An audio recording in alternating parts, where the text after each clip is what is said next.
My daughter gave the last chicken wing to his girlfriend, and my husband just let it happen. I threw off my apron right then, and handed him the divorce papers. Yes, all because of one chicken wing. Ethan's face instantly darkened. He abruptly picked up Ashley's bowl, and dumped the half-eaten chicken wing into my bowl. If you like it so much, why don't you eat yourself to death? Look at how fat you've gotten, and you are still always thinking about food. The air around us seemed to freeze.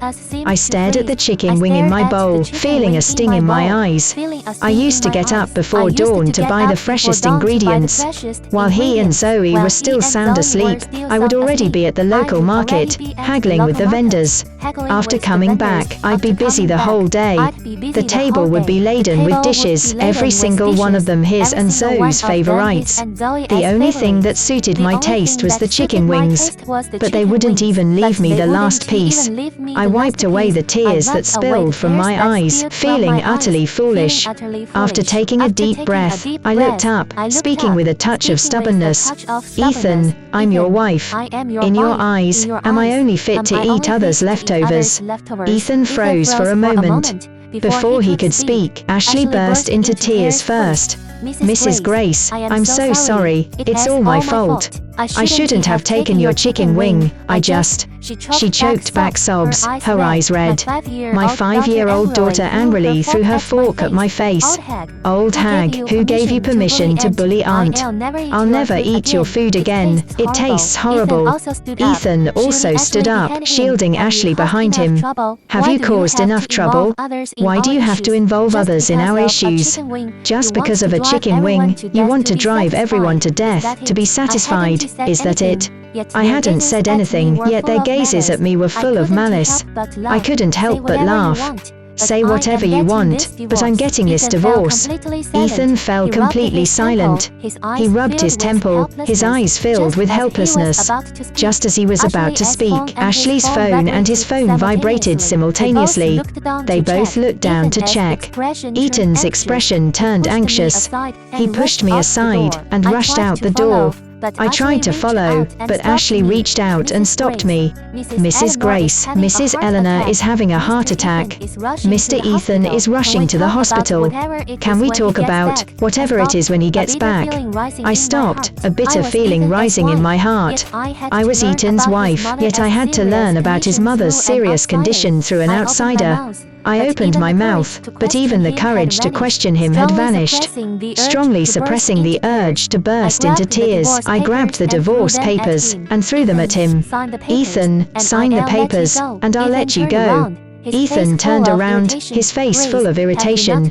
Grace, have you not caused enough trouble yet? Just because of a chicken wing, you are being dramatic about divorce.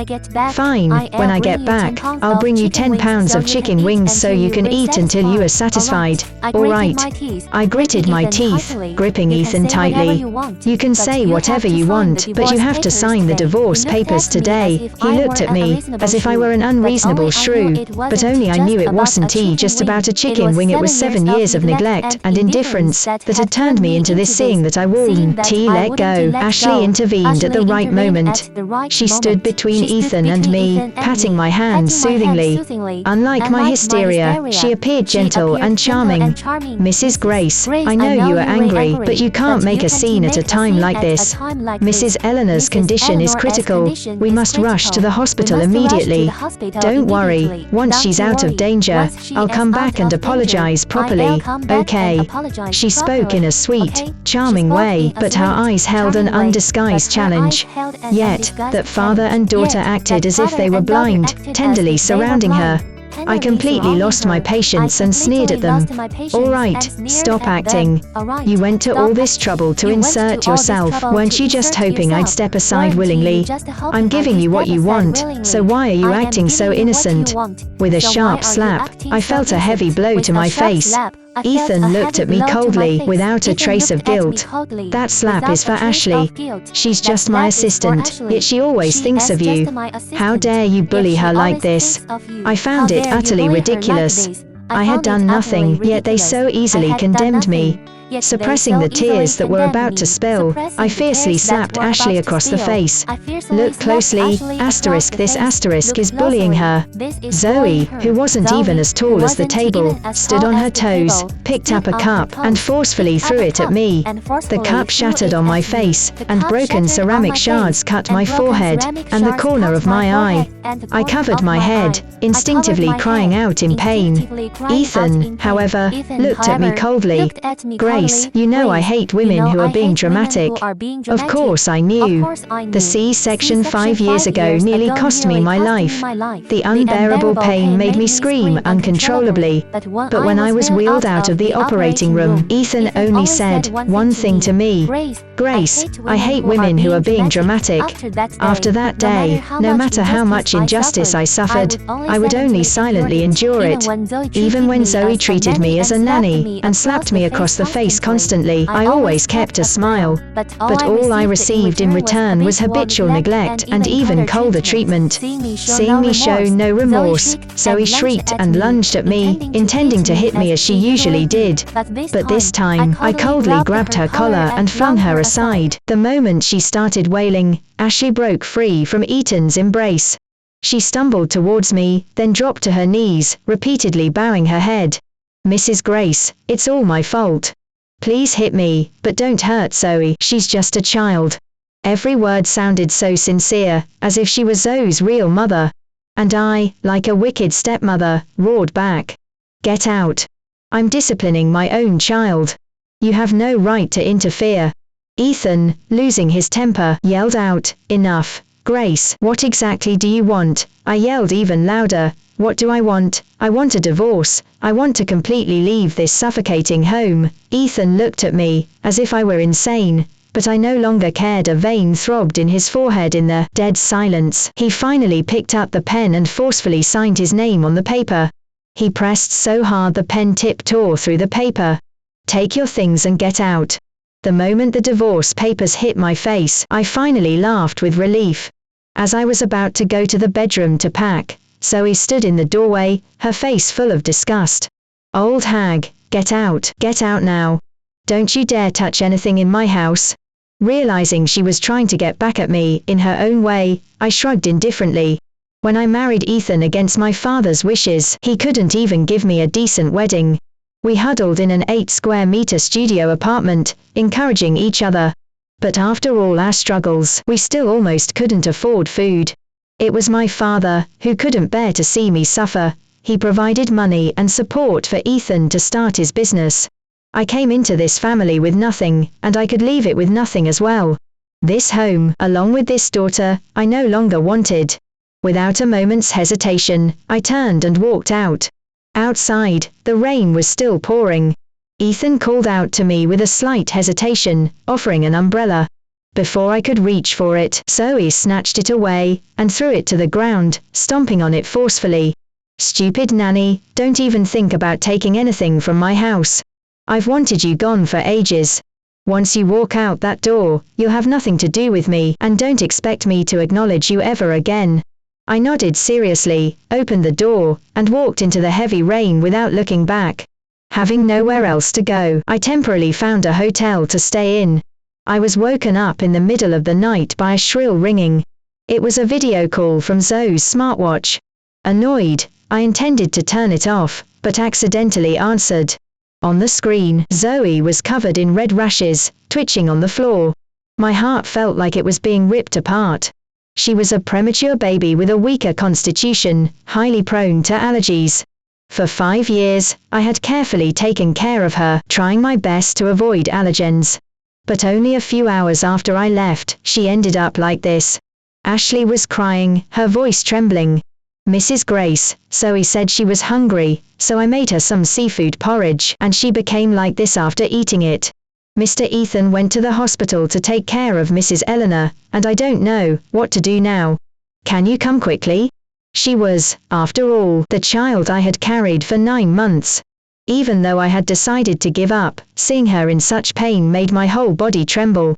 After hanging up, I rushed out the door without even changing my clothes.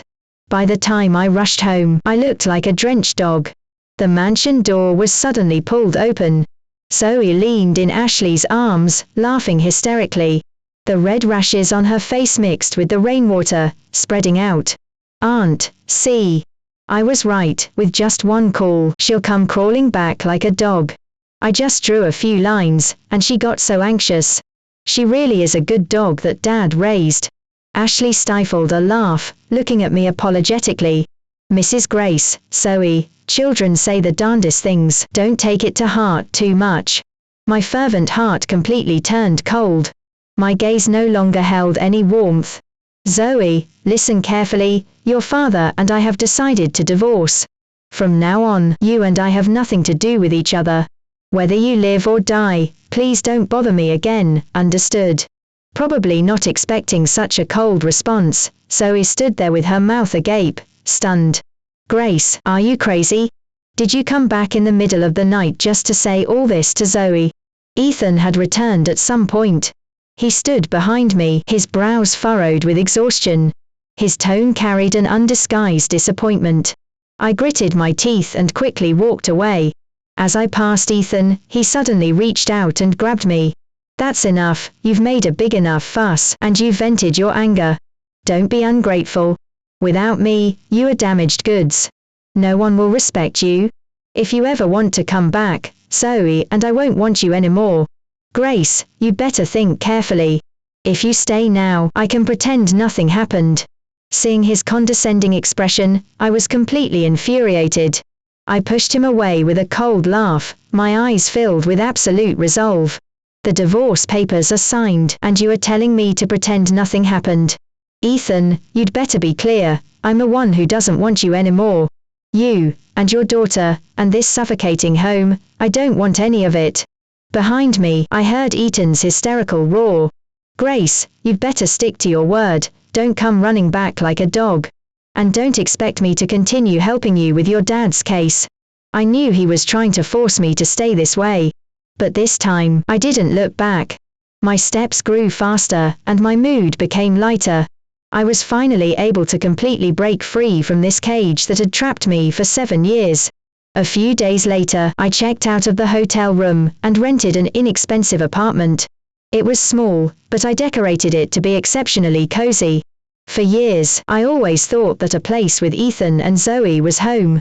I was busy every day in a 200 square meter mansion, but never felt a sense of belonging. Now, the apartment was rented, but the life was my own. For the first time, I truly felt the warmth of a home. After adjusting my mood, I continued to operate my food stand as usual. Only before, it was for Ethan and Zoe, now, it was for myself. For years, I had habitually revolved around them, and even the hatred hidden in my heart had somewhat dissipated. Now that I was completely free, I finally found myself again. I would work hard to save money, find the best lawyer, and uncover the truth for my father, who was wrongfully imprisoned, and died. Once a person has a goal, life becomes fulfilling.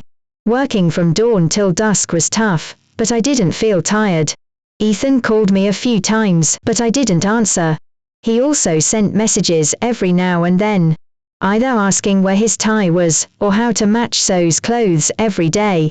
His tone was so aggrieved, as if the family couldn't function without me. I didn't even bother to look and just added him to my blocked list. I thought that besides meeting to get the divorce certificate, Ethan and I would never cross paths again. Unexpectedly, half a month later, he actually showed up at my food stand with Zoe. That night, I didn't choose my usual spot. Instead, I took a long detour to a newly opened night market outside a university. There were many students gathering in small groups around my food stand. I was busy non-stop, not even having time for a sip of water. It wasn't until late at night that the crowd gradually dispersed. I packed up my things, ready to close for the day. As I turned around, I unexpectedly saw 2 very familiar figures, one big and one small. Across the bustling crowd, Ethan held Zoe's hand, quietly looking at me. Perhaps it was my illusion, or perhaps the night was too dim. I actually saw a hint of heartache in his eyes. Zoe pouted, her eyes still showing the usual disdain. Out of politeness, I smiled at them, then turned back to continue packing my things. To my surprise, Ethan dragged Zoe over. When he stood in front of me, he seemed a little flustered. Zoe hasn't had a good appetite lately, and she's not used to Ashley's cooking. He, who had dominated the business world for years, was explaining himself to me in such a humble tone for the first time. He probably thought I would still feel sorry for Zoe, like before, and that I would willingly go back with him, continuing to be a free nanny. But unfortunately, the current me didn't care about anything he said. Whether he and Zoe were doing well or not, it had nothing to do with me anymore.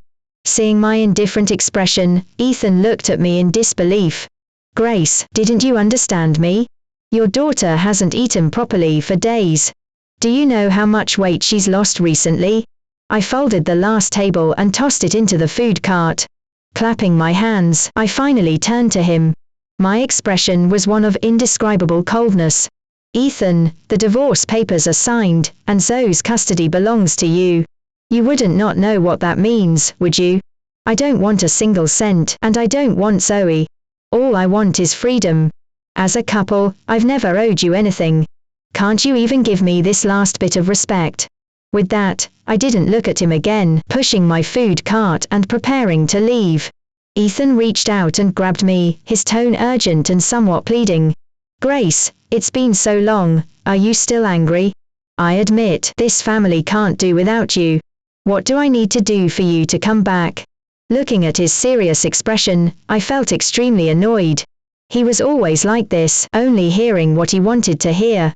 He never considered my feelings. After taking a deep breath, I forcefully pulled my hand away from his. Looking directly into his anxious and bewildered eyes, I said each word clearly, Ethan, you don't need to do anything. I will never go back, no matter what. After the divorce waiting period ends, we go our separate ways. Let's not see each other again for the rest of our lives. Ethan stood frozen, his hand comically suspended in midair. Zoe was the first to react. She frowned and pushed me hard. Old hag, do you really think we want you back? If it weren't for needing a nanny at home, why would Dad come looking for you? I couldn't keep my balance, and hit my back against the food cart handle. The entire cart tipped over, and I fell to the ground with it. Pots and pans crashed onto me, and ingredients spilled all over me. I must have looked a mess because passers-by couldn't help but step forward, wanting to help me up. But my daughter, whom I had carried for 9 months and protected with my life, didn't even spare me a glance. She scoffed, then pulled Ethan's hand. Dad, let's go home quickly. Aunt is waiting for us at home. Ethan, who usually indulged her every whim, didn't follow her lead this time. Instead, he looked at her coldly and slapped her across the face. In her stunned gaze, Ethan looked at me with a humble expression. Grace, don't misunderstand, there's nothing between Ashley and me. You know, Zoe is a girl, and it's not very convenient for me to take care of her, so I had to ask Ashley to help. I swear, Ashley and I are completely innocent. Please believe me, okay? I just found it laughable. Ethan, we are already divorced.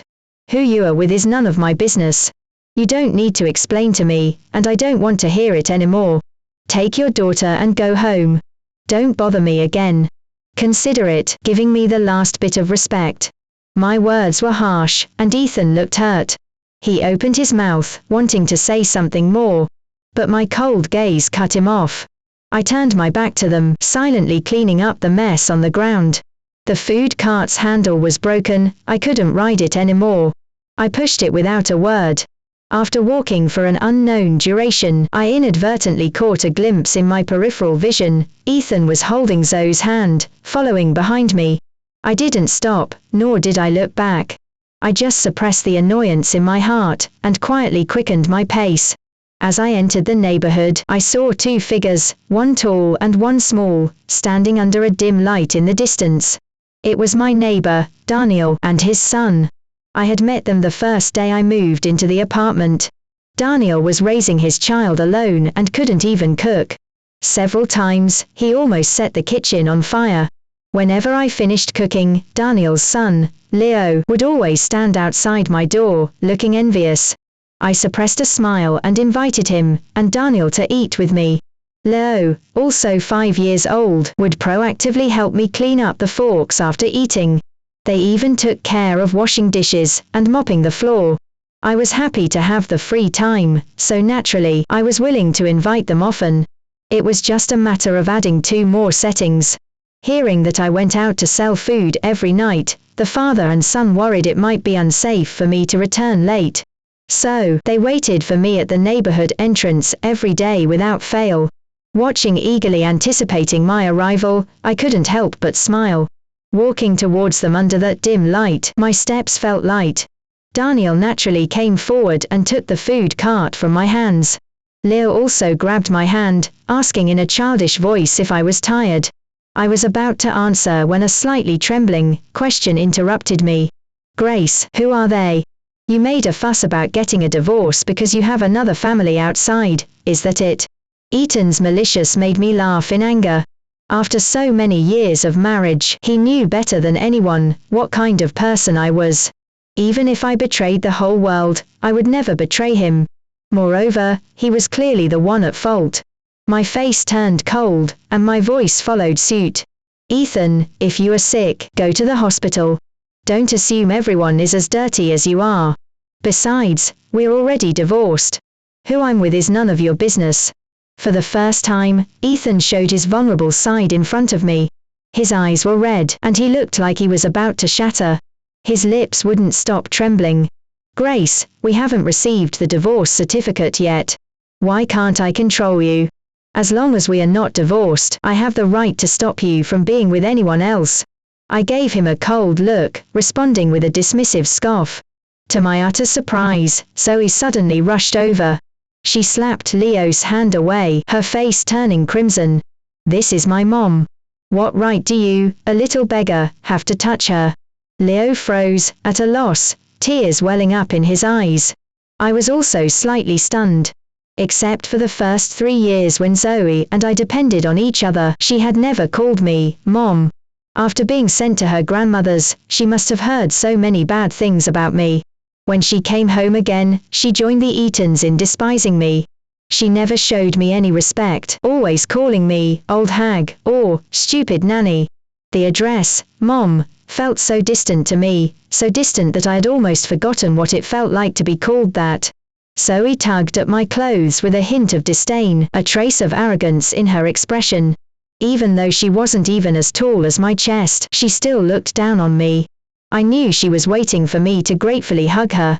But I didn't. I just coldly pushed her away and turned to pull the tearful Leo into my arms. Leo tried to push me away, suppressing his tears. He whispered, Aunt, I'm sorry, I didn't mean to take Mom away from my sister. Don't worry, I won't bother you anymore. Please let me go, I'm really okay. If you keep holding me, my sister will get even angrier. Looking at his forced mature demeanor, my heart ached. He had done nothing wrong, yet he had to endure Zoe's unprovoked aggression. His tearful appearance was so much like my own submissive self in the past. I couldn't hold back anymore, letting tears fall onto his head. My arms around him tightened. Leo, I'm the one who should say sorry. It's Auntie, who didn't raise your sister well. You didn't do anything wrong, you don't need to apologize to her. As soon as the words left my mouth, Zoe rushed over like a protective little beast.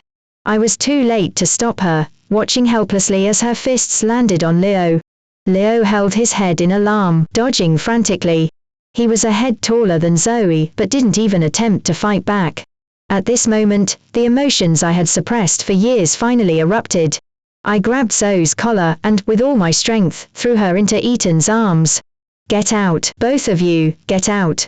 If you dare to appear in front of me again, don't blame me for being unkind. After being with Ethan, I had always played the role of a virtuous wife and loving mother. I had almost forgotten how arrogant and unruly I used to be. This was my only outburst, but it was enough to shock them. Ethan's face turned green. He stammered for a while before finally managing to say, Grace, I think you are truly insane. After only half a month apart, you've become an unreasonable shrew. His face was pale with anger as he dragged Zoe, preparing to leave. But she desperately broke free and rushed to hug my leg. How can you do this to me? I'm your daughter. How can you be so cold? If you don't like me, then why did you even give birth to me? she cried, gasping for breath. Her hands gripped my pant leg tightly. She was indeed my daughter. She knew better than anyone how to manipulate me, but she seemed to have forgotten I used to pity her and give in to her crying because I loved her with my life. I couldn't forget that day at the police station, when she hid behind Ashley, crying and screaming that I wasn't her mother. She said Ashley was fit to be her mother, and I was just a dog in their house. That day, I stood there, pale-faced and helpless in the crowd. My daughter, the daughter I had given birth to after a life and death struggle. She actually called me a dog with her own mouth. I couldn't stop crying, but she laughed with cruel satisfaction. Perhaps it was from that moment that my heart gradually turned cold. They wouldn't know the countless sleepless nights I spent tormented by indecision and pain. Until that day, when my daughter gave the last chicken wing to Ashley, I told myself I couldn't endure it anymore. I couldn't let this rotten marriage drag me down completely. I could tolerate my husband's indifference and everyone's disdain and contempt, but I couldn't tolerate my sincerity being trampled upon, so I chose divorce without hesitation. I knew better than anyone only I could save myself. There is no greater sorrow than a heart that has turned to ash now. I no longer felt any love for her. No matter how she cried, I would no longer feel any pity. Zoe cried for a long time, so long that Ethan lost his patience. He savagely grabbed her collar and forcibly dragged her away. And my indifferent attitude finally made her realize that I wouldn't care about her anymore. Zoe instantly stopped crying, looking at me pitifully. She kept calling me, Mom. Ethan couldn't help but roar. Shut up. Can't you see your mom doesn't want you anymore? Stop crying. It's so annoying. He said this, but his own eyes turned red first. Ethan looked up, a hint of pleading in his eyes. Grace, are you really not coming back with us? I said nothing, only taking half a step back. He couldn't hide his disappointment, his voice tinged with dejection. All right then, see you at the Countess office in half a month. I calmly nodded. Okay, see you at the Countess office. After that day, I counted the days on my fingers. Finally, the day the divorce waiting period ended arrived. I was sleepless all night, not from sadness, but from excitement. After tomorrow, I would finally be reborn. The next day, I woke up early but waited outside the Countess office for a full 2 hours. Of course, I knew he was deliberately stalling for time. During this period, he hadn't given up on trying to win me back. Every day, he would send countless messages and make countless calls, without fail, from sharing every little detail of his life to the most mundane good mornings and good nights, but I never replied to a single one. The old me would have spent an entire day anticipating his messages, and I would have jumped with joy the moment I received his call, but now, besides utter annoyance, I felt nothing else. If it weren't to get the divorce certificate smoothly, I would never have unblocked him. As walked towards me with heavy steps, a relaxed smile spread across my face. I had waited for this moment for too long, and thankfully, it was finally coming true. Halfway through the process, Ethan's phone suddenly rang. He pressed the answer button right in front of me. On the screen, Zoe was covered in red marks, uncontrollably scratching her skin. She was wailing.